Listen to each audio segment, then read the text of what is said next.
కిషన్ రెడ్డి గారు మంత్రి ఉన్నాడు. ఆయన నా మిత్రుడే, నాకు గౌరవం, నాకు వ్యక్తిగతంగా ఆయనతో నేను పంచాయతీ లేదు. కానీ ఆయన కూడా పాపం అట్లా మాట్లాడు ధర్మం కాదు ఆయనకు.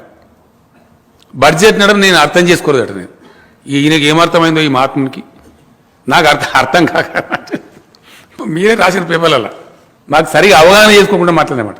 ఏది అవగాహన చేసుకోలేదా మేము, నాకు అర్థం కాదు. ఏది అబద్ధమండి? 34,900 కోట్లు ఎరువుల సబ్సిడీ దక్కించింది అబద్ధమా కిషన్ రెడ్డి గారు? ఆహార సబ్సిడీని 65,000 కోట్లు తగ్గించింది అబద్ధమా? గ్రామీణ ఉపాధి హామీ పథకానికి 25,000 కోట్లు తగ్గించింది అబద్ధమా? ఎరువుల సబ్సిడీలు దక్కించింది అబద్ధమా? మాకెందుకు అర్థం కాలేదు? మాకు అర్థమై ఉన్నది చెప్పినాం, నీ రంగు బయట పెట్టినాం, నీకు అర్థం కాలే.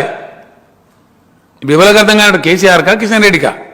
వాటికనే గాలి పుడీలు మాట్లాడితే ఎట్లా? మేమెందుకు అర్థం చేసుకోలేదండి? బడ్జెట్ను బ్రహ్మాండంగా అర్థం చేసుకున్నాం. దీని మీద ఎవరు మాట్లాడరేంది? ఈ తగ్గింపులు కరెక్ట్ కాదా? 40 కోట్ల జనాభా ఉన్న దళితులకు పెట్టింది 12,800 కోట్లు నిజం కాదా? మీ ఘనత వహించిన ప్రభుత్వంలో మనిషికి జుట్టుకు 300 వస్తాయి. ఇక ప్రగతిగా తుపాకి రామని ప్రగతి, అంతే కదా? ఏమైనా అర్థం చేసుకోవాలా? ఇంకా దానికి మా మీద నిందలు పెట్టుడా? మాకు అర్థం కాలేదని. ఇది మంచిది కాదు, ఇది పద్ధతి కాదు. చర్చ చేద్దామా? Okay, we are ready, come on discuss. You cannot take away things like that. Very sorry, very sorry. ఇది దేశాన్ని నడిపే పద్ధతి కాదు, కానే కాదు. మాట్లాడరేందండి? మేము అన్నాము కరోనా వచ్చింది, ఇంత నాశనం అయింది, హెల్త్ ఇన్ఫ్రాస్ట్రక్చర్ పెంచాలి, వైద్యానికి పెంచలే, నిజం కాదా? నాకెందుకు అర్థం కాలే? బడ్జెట్ మాకు కరెక్ట్గా అర్థమైంది, నీకు అర్థం కాలే. నువ్వు గోల్మాల్ చేస్తున్నావు జనాన్ని, మేం చేస్తలేము. అన్నింటినీ అమ్మేస్తున్నారని చెప్పి నువ్వు అమ్ముతున్నది నిజం కాదా? రైళ్ళు అమ్మబడుతుంది, విమానాలు అమ్మబడుతుంది, బ్యాంకులు అమ్మబడుతుంది, ఎల్ఐసి అమ్మబడుతుంది. ఏది అమ్మతలేదు మీరు? మొత్తం ప్రభుత్వ రంగ సంస్థలు అమ్మబడుతుంది, కరెంటు కూడా అమ్మేస్తానికి తయారు కాబడుతుంది. దానికే కదా మేము వ్యతిరేకిస్తున్నాం.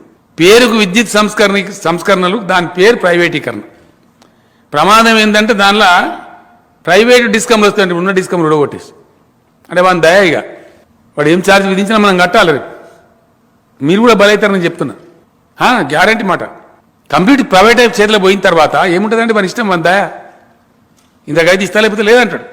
విద్యుత్ సంస్కరణలు అనేది నథింగ్ బట్ విద్యుత్తును పూర్తిగా ప్రైవేటీకరించి కార్పొరేట్ పెద్దలకు, కార్పొరేట్ గద్దలకు అప్పచెప్పేటువంటి ఒక కుటిల నీతి.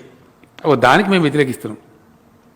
మీరు ప్రవేశపెట్టిన విద్యుత్ సంస్కరణ రాష్ట్రాలకు ముఖ్యమంత్రులకు పంపించిన బిల్లు విద్యుత్ కార్యదర్శులకు పంపించింది. ఇక్కడ మా సెక్రటరీకి వచ్చింది, ఇక్కడికి అది జెన్కోకి వచ్చింది, మన ట్రాన్స్కోకి వచ్చింది, మన డిస్కమ్లకు వచ్చింది.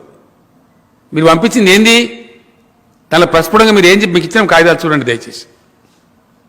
మీ నియత ఏంది? కంప్లీట్ కార్పొరేటైజ్ చేయడము, ప్రైవేటైజ్ చేయడము. అప్పుడు ఏం జరుగుతుంది? ఇబ్బడి ముబ్బడిగా ఛార్జీలు పెడితే ప్రజలు సస్తారు. The so called proposed power reforms is nothing but it is a conspiracy to corporatize the entire power sector of the country, which is not good for the country. Why I say like this? మీకు ఇంకా easy చేయాలంటే, దయచేసి మీకు సులభంగా అర్థం కావాలంటే, ఒక్కొక్క రాష్ట్రంలో ఒక్కొక్క పరిస్థితి ఉంటుందండి.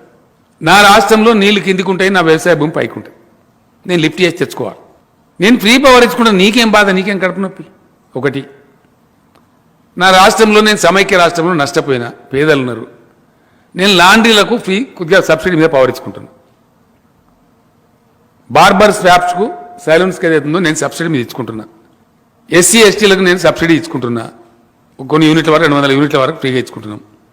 ఇప్పుడు బంద్ చేయాలంటే అదంతా మీకు ఇచ్చిన కాగితాలను చూడండి మీరు. ఎవ్రీ కనెక్షన్కి మీటర్ పెట్టాలి, no subsidy should be given. Propose బిల్లో ఉంది. అంటే ఇప్పుడు లాండ్రీలకు బంద్ చేయాలి, మంగళ షాపులకు బంద్ చేయాలి, పోల్ట్రీకి బంద్ చేయాలి. పోల్ట్రీకి కొద్దిగా రాయితీ ఇస్తున్నాం, వాళ్ళు బతకాలి. పోల్ట్రీ ఇండస్ట్రీ, టెక్స్టైల్కి ఇస్తాను పాపం, వాళ్ళది బంద్ చేయాలి. నీ విద్యుత్ సంస్కరణలు నువ్వు రాసిన ఇదంతా చదవండి, మీకు ఇచ్చిన కాగితాలను దయచేసి. ఇది పరిస్థితి. అనేక మందికి ఇస్తున్నాం, దాని మీద అసలు మాట్లాడేది లేదు.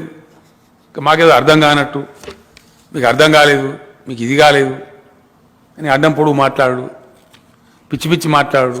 ఇది సరైన పద్ధతి కాదు. బడ్జెట్ మీద మాకు అవగాహన లేక మాట్లాడిన కిషన్ రెడ్డి గారు, అవగాహన నీకు లేకపోతే నువ్వు చేసుకునే ప్రయత్నం చేయి, మాకు అవగాహన లేదు అనేటువంటి మాట దయచేసి మీరు అట్లా మాట్లాడు సమంజసం కాదు అని నేను చెప్తాను. పద్ధతి కాదు అది. ఇప్పుడు నేను మర్యాద చెప్తున్నా, మలతాబాకు మాత్రం చాలా హార్ష్గా చెప్పాల్సి వస్తుంది. జాగ్రత్త. లెక్కలుగా ఉన్నొక మంత్రి కేంద్రంకి వెళ్ళి మా రాష్ట్రం నుంచి అని మర్యాద పాటించి చెప్తున్నాను. హాయ్ ఫ్రెండ్స్, మా టుడే టుమారో యూట్యూబ్ ఛానల్ చూస్తున్నందుకు చాలా థ్యాంక్స్. మరిన్ని లేటెస్ట్ వీడియోస్ కోసం వెంటనే సబ్స్క్రైబ్ చేయండి. అలాగే ఈ బెల్ ని కూడా రింగ్ చేసేయండి. మా నోటిఫికేషన్స్ అన్ని మీ మొబైల్లో వస్తాయి. అలాగే మా వీడియోస్ మీకు నచ్చితే లైక్ చేయండి, షేర్ చేయండి, నచ్చకపోతే కామెంట్ చేయండి.